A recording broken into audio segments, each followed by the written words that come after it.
अस्सलाम वालेकुम dear students, मैं हूं मुदस्सिर अब्बास, आपका केमिस्ट्री का इंस्ट्रक्टर।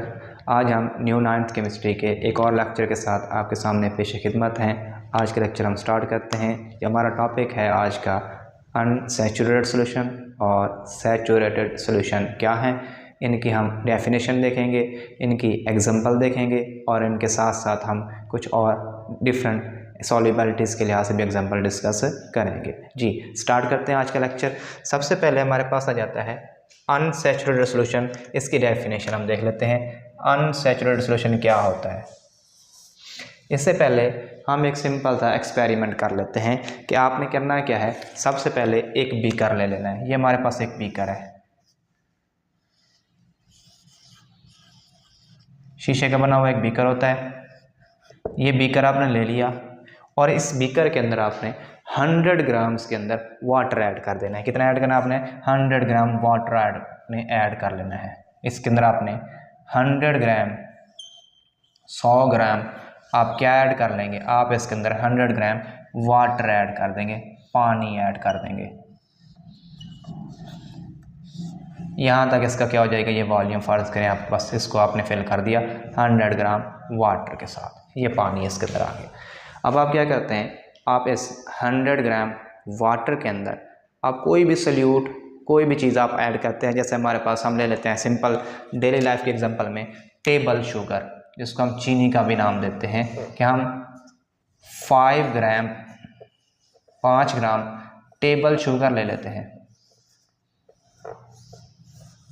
टेबल शुगर, ये घरेलू इस्तेमाल में हम जो चीनी यूज़ करते हैं, ये 5 ग्राम हमने ले ली और हम इस 100 ग्राम वाटर के अंदर हल करते हैं। जैसे ही हम इसके अंदर हल करेंगे तो ये हमारे पास एक मिक्सचर बन जाएगा, जिसको हम नाम देते हैं सॉल्यूशन का।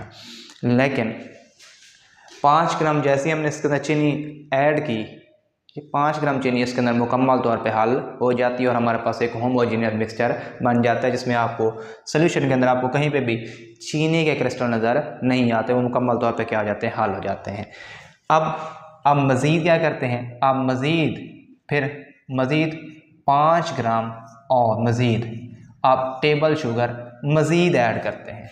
जब आप मज़ीद इसमें ऐड करेंगे तो ये जो आपने दोबारा 5 ग्राम ऐड किया है, ये भी मुकम्मल तौर पे इस वाटर के अंदर क्या हो जाएगी, हल हो जाएगी। इसका मतलब क्या है कि अगर आप पहले 5 ग्राम ऐड किया वो भी हल हो गया, दोबारा 5 ग्राम ऐड किया वो भी मुकम्मल तौर पे हल हो गया।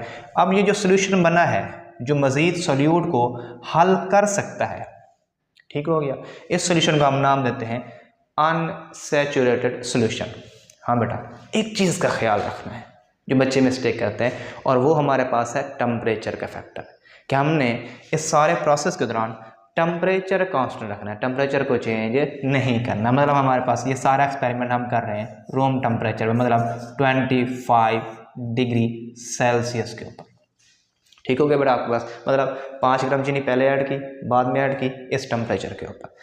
अब अगर हम मज़ीद इसके अंदर चीनी ऐड करेंगे तो ये सॉल्यूशन मज़ीद चीनी को भी, शुगर को भी क्या कर लेगा, हल कर लेगा। तो इस सॉल्यूशन को हम नाम क्या देते हैं हमारे पास, अनसैचुरेटेड सॉल्यूशन। ये हमारे पास एक बन जाएगा सॉल्यूशन, और इस सॉल्यूशन को फिर हम नाम देते हैं अनसैचुरेटेड सॉल्यूशन का। अब हम आ जाते हैं इस सॉल्यूशन की डेफिनेशन के ऊपर। जी, अ सॉल्यूशन एक ऐसा सॉल्यूशन विच कैन डिजॉल्व, जो हल कर सकता हो, मोर अमाउंट ऑफ सल्यूट की ज़्यादा मिकदार एट अ पार्टिकुलर टेम्परेचर, मतलब एक ख़ास दर्जा हरारत के ऊपर, इज़ कॉल्ड अनसैचुरेटेड सॉल्यूशन। उसको हम अनसैचुरेटेड सॉल्यूशन का नाम देते हैं। अगर हम इसको उर्दू में देखें तो हमारे पास एक ऐसा सॉल्यूशन जो हमारे पास क्या कर सकता हो, मज़ीद सल्यूट को हल कर सकता हो एक ख़ास दिए गए टेम्परेचर के ऊपर, उसको हम कहते क्या है हमारे पास, गैर सैरशुदा सॉल्यूशन। अनसैचुरेटेड सॉल्यूशन को उर्दू हम कहते हैं गैर सैरशुदा सॉल्यूशन। जी, ये हमारे पास हो गया इसकी डेफिनेशन, और उसके बाद ये हमने एग्जांपल देख ली। अगर आप इसके अंदर शुगर कंटिन्यूसली ऐड करते रहते हैं, मतलब आपने 5 ग्राम ऐड की, फिर मज़ीद आप 5 ग्राम ऐड करते हैं, आप कंटिन्यूसली क्या करते हैं, ऐड करते जाएंगे मुसलसल तौर पे, कॉन्टिन्यूसली आप क्या करेंगे, ऐड करते जाएंगे शुगर, टेबल शुगर। जब आप ऐड करेंगे तो आपको एक वक्त में पता चलेगा, आप एक चीज़ ऑब्ज़र्व करेंगे, एक वक्त आएगा कि ये सॉल्यूशन, इस सॉल्यूशन के अंदर मज़ीद शुगर हल नहीं होगी, मज़ीद शुगर डिज़ोल्व नहीं होगी। मतलब हमारे पास क्या होगा, अगर हम मज़ीद बाद में आप इस तरीके से ऐड करते जाएंगे तो एक सिचुएशन आ जाएगी इस सॉल्यूशन के अंदर, ये जो सॉल्यूशन होगा, ये सॉल्यूशन ये क्या करेगा, कैन नॉट डिज़ोल्व,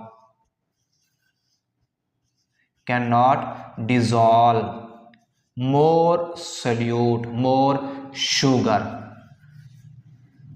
मतलब आप चीनी ऐड करते जाएंगे, कॉन्टिन्यूसली ऐड करते जाएंगे, एक लम्हा आ जाएगा सॉल्यूशन का, एक हद आ जाएगी कि जब आप मज़ीद इसके अंदर शुगर ऐड करेंगे तो वो इसके अंदर हल नहीं होगी, बल्कि क्या होगी, नीचे क्रिस्टल के फॉर्म में क्या हो जाएगी, सेटल डाउन हो जाएगी, सेटल डाउन हो जाएगी बॉटम के ऊपर। मतलब आपको मज़ीद जो आपने चीनी हल की है, ऐड की है, वो सॉल्यूशन में हल नहीं होगी, बल्कि वो क्या होगी, नीचे सेटल डाउन हो जाएगी। आपको उस सॉल्यूशन के बॉटम के ऊपर चीनी के क्रिस्टल नज़र आना शुरू हो जाएंगे। इसका मतलब क्या है, अब आप मज़ीद सॉल्यूट इसके अंदर हल नहीं कर सकते। अब ये सॉल्यूशन हमारे पास क्या हो चुका है, इस टेम्परेचर के ऊपर, इस टेम्परेचर के ऊपर ये मज़ीद सॉल्यूट को हल नहीं कर सकता। तो इस सॉल्यूशन को अब हम क्या नाम देंगे, तो अब हमारे पास ये अनसैचुरेटेड सॉल्यूशन नहीं है, बल्कि ये हमारे पास बन चुका है सैचुरेटेड सॉल्यूशन। और उसकी हम यहाँ पे देखते हैं डेफिनेशन सैचुरेटेड सॉल्यूशन की क्या है। तो ये हमारे पास दी गई यहाँ पे सैचुरेटेड सॉल्यूशन की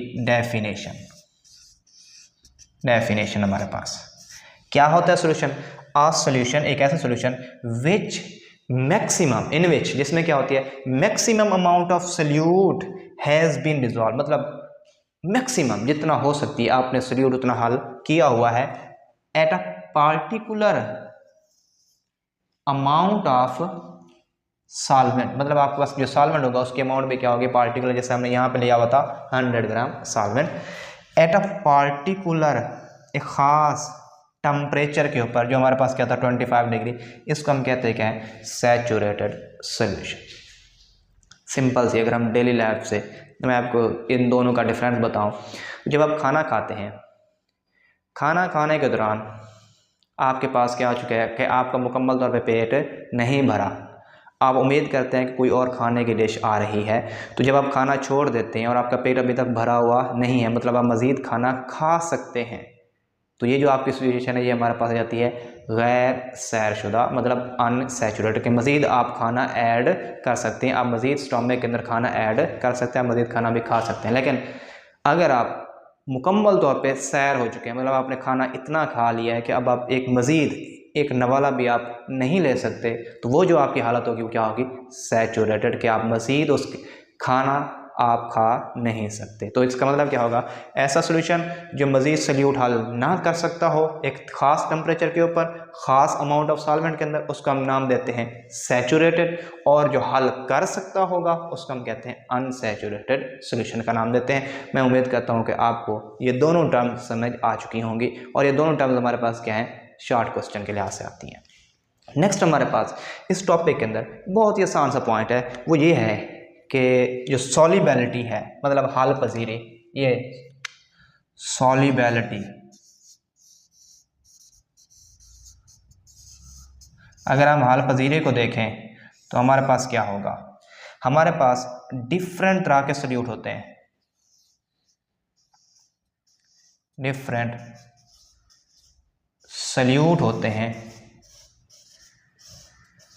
उनकी एक ही सॉल्वेंट के अंदर एक ही टेम्परेचर के ऊपर, सॉल्वेंट भी एक होगा, टेम्परेचर भी एक होगा, लेकिन सॉल्यूट क्या होंगे, डिफरेंट होंगे, तो उनकी सॉल्युबिलिटी क्या होगी, हमारे पास डिफरेंट सॉल्युबिलिटी, डिफरेंट सॉल्यूट की क्या होगी, सॉल्युबिलिटी क्या होगी, सेम सॉल्वेंट और सेम टेम्परेचर के ऊपर, टेम्परेचर भी सेम होगा दोनों के लिए, सेम टेम्परेचर के ऊपर क्या होगी, उनकी सॉल्युबिलिटी क्या होगी हमारे पास, डिफरेंट होगी, मुख्तलिफ होगी। ये टर्म सॉल्युबिलिटी क्या है, इसको मैं एक सिंपल सी एग्जांपल के साथ आपके सामने क्लियर कर देता हूँ। आपने बिल्कुल इस टॉपिक को नेक्स्ट देखना है कि ये हमारे पास सॉल्युबिलिटी क्या चीज़ है। डिफरेंट सॉल्यूट, हम एक एग्जांपल ले लेते हैं दो सॉल्यूट की। वो कौन से दो सॉल्यूट हैं हमारे पास है, सिंपल से। एक हमारे पास आ जाता है टेबल शुगर, चीनी, टेबल शुगर, और दूसरा हमारे पास क्या है, साल्ट है। टेबल साल्ट भी हम उसको कहते हैं, टेबल साल्ट। मतलब हमारे पास टेबल शुगर को हम नाम देते हैं सक्रोज का, चीनी, और टेबल साल्ट को हम कहते हैं सोडियम क्लोराइड, सोडियम क्लोराइड, मतलब NaCl, सोडियम क्लोराइड। ये दो चीज़ें हमारे पास आ जाती हैं कि हम टेबल शुगर लेते हैं और एक साल्ट लेते हैं जो कौन सा होता है हमारे पास, सोडियम क्लोराइड होता है। ये हमारे पास दो डिफरेंट हमारे पास क्या है, सॉल्यूट है, सक्रोज भी और सोडियम क्लोराइड भी। ये दो डिफरेंट सॉल्यूट है। इनको हम क्या करते हैं, हमने यहाँ पे इसके अंदर लिया हुआ है, हमने सिंपली इसके अंदर भी और इसके अंदर भी हमने क्या लिया हुआ है, दोनों के अंदर हमने सेम अमाउंट में, मतलब 100 ग्राम हमने क्या लिया हुआ है, वाटर लिया हुआ है, पानी लिया हुआ है, H2O, मतलब पानी से। और दोनों के लिए हमने टेम्परेचर क्या रखा हुआ है, सेम टेम्परेचर भी हमने क्या रखा हुआ है इन दोनों के लिए। हम सिंपली क्या देते हैं, इसके लिए भी इसके लिए भी क्या होगा टेम्परेचर हमारे पास, वही रूम टेम्परेचर है जिसको हम कहते हैं क्या है, 25 डिग्री सेल्सियस होगा। टेम्परेचर भी सेम है, सॉल्वेंट भी हमारे पास क्या है, सेम है। कौन सा सॉल्वेंट हमारे पास, वाटर है जी। नेक्स्ट हम देखते हैं यहाँ पे कि हमारे पास दो डिफरेंट सॉल्यूट दिए गए हैं, जिनमें से एक है टेबल शुगर जिसको हम सक्रोज का नाम देते हैं, और दूसरा हमारे पास क्या है, साल्ट है जिसको हम नाम क्या देते हैं, सोडियम क्लोराइड का। इन दोनों की सॉल्युबिलिटी हम देखते हैं एक ही सॉल्वेंट के अंदर। वो सॉल्वेंट कौन सा हमारे पास, वाटर है। कितना लिया हुआ है हमने, 100 ग्राम। एक बीकर के अंदर भी हमने 100 क्या किया हुआ है, इसके अंदर भी हमने कितना ऐड किया हुआ है, 100 ग्राम ऐड किया हुआ है। और दोनों के लिए हमने जो टेम्परेचर रखा हुआ है वो क्या रखा हुआ है, 25 डिग्री रखा हुआ है। इस दोनों के ऊपर हम क्या कहते हैं, इनकी सॉल्युबिलिटी को चेक करते हैं कि सॉल्युबिलिटी क्या होगी। अब इसके अंदर हमने ऐड किया हुआ है, किस चीज़ को हमने ऐड किया हुआ है, शुगर को। ये शुगर का सॉल्यूशन है। और इसमें हमने ऐड किया हुआ है किस चीज़ को, NaCl, सोडियम क्लोराइड को। तो क्या दोनों सेम अमाउंट में हल हो जाएंगी, नहीं, बिल्कुल नहीं। ये जो हमारे पास है NaCl, ये हमारे पास डिजॉल्व हो जाता है 5.3 मोलर। दोनों सॉल्यूट है, इनकी सॉल्युबिलिटी अगर हम NaCl की देखते हैं तो हमारे पास क्या है, 5.3 मोलर है। और अगर हम शुगर की सॉल्युबिलिटी देखते हैं तो ये हमारे पास क्या है, 3.8 मोलर है। मतलब हमारे पास NaCl के ज़्यादा मोल डिज़ोल्व हैं बानिस्बत किसके, शुगर के। मतलब NaCl ज़्यादा हल पजीर है बानिस्बत किसके, शुगर के। मतलब इसकी सॉल्युबिलिटी क्या है, ज़्यादा है, किससे, शुगर से। यहाँ से आपको पता चल रहा है 5.3 मोल्स, और इसके कितने होते हैं, 3.8 मोल्स। अब बहुत सारे बच्चों को ये मोल्स का आइडिया नहीं होगा। सिंपल से मैं चीज़ बता देता हूँ। हम आम लफ्ज़ों के अंदर एक वर्ड यूज़ करते हैं डजन का, दर्जन का। उसमें हमारे पास क्वांटिटी क्या होती है, 12। सेम केमिस्ट्री के अंदर हम टर्म यूज़ करते हैं मोल की। तो यहाँ पे समझ लें कि 5.3 मोल ज़्यादा होंगे या 3.8। आपको क्लियर नज़र आ रहा है कि 5.3 क्या होंगे, ज़्यादा होंगे, और 3.8 क्या होंगे, कम होंगे। ठीक हो गया। मोल का कंसेप्ट एक बहुत डिफरेंट टॉपिक है, हम उसको यहाँ पे डिस्कस नहीं कर सकते। ऐसा क्यों हुआ है, सवाल ये है, क्वेश्चन ये है कि NaCl ज़्यादा क्यों हल हो जाता है और शुगर हल कम क्यों होता है लेकिन NaCl से कम क्या होता है। इसके पीछे राज क्या है, इसके पीछे छुपी हुई कहानी क्या है बेटा। इसके पीछे सिंपल सा एक ही रूल है, एक ही चीज़ है। वो हमारे पास क्या है कि हमारे पास जो सोडियम आयन है और क्लोराइड आयन है, इन दोनों की जो अट्रैक्शन होगी, कशिश होगी, अट्रैक्शन किसके साथ? वाटर के साथ, वो क्या होती है? वो ज़्यादा होती है। किस चीज़ से? जो अट्रैक्शन डेवलप होती है किसके दरमियान? शुगर एंड वाटर के दरमियान। जो अट्रैक्शन चीनी और पानी के मॉलिक्यूल के दरमियान होगी, वो अट्रैक्शन सोडियम और क्लोराइड के पानी के साथ अट्रैक्शन से क्या है? कम है। इसका मतलब क्या है? जितना सल्यूट की वाटर के साथ या किसी भी सॉल्वेंट के साथ अट्रैक्शन स्ट्रॉन्ग होगी, उतना उसकी सॉल्युबिलिटी भी क्या होगी? ज़्यादा होगी। और इतना अट्रैक्शन क्या होगी? वीक होगी, उसकी सॉल्युबिलिटी क्या होगी? हमारे पास से कम होगी। जी, ये डियर स्टूडेंट्स, मैं उम्मीद करता हूँ कि आपको आज का हमारा टॉपिक समझ आ गया होगा। और अगर आपने अभी तक हमारे YouTube चैनल को सब्सक्राइब नहीं किया तो देर मत करें, हमारे YouTube चैनल को फ़ौरन से सब्सक्राइब करें ताकि हमारी न्यू आने वाली वीडियो से आपको क्या किया जा सके? नोटिफिकेशन दिया जा सके, और हमारे जो न्यू लेक्चर्स आएंगे आप उनको भी देख सकते हैं। इसके अलावा अगर आप में से किसी भी स्टूडेंट का कोई भी डाउट है इस टॉपिक से हवाले से या किसी केमिस्ट्री किसी भी टॉपिक के हवाले से, तो आप कमेंट सेक्शन में मेरे से रब्ता ज़रूर कर सकते हैं। जी।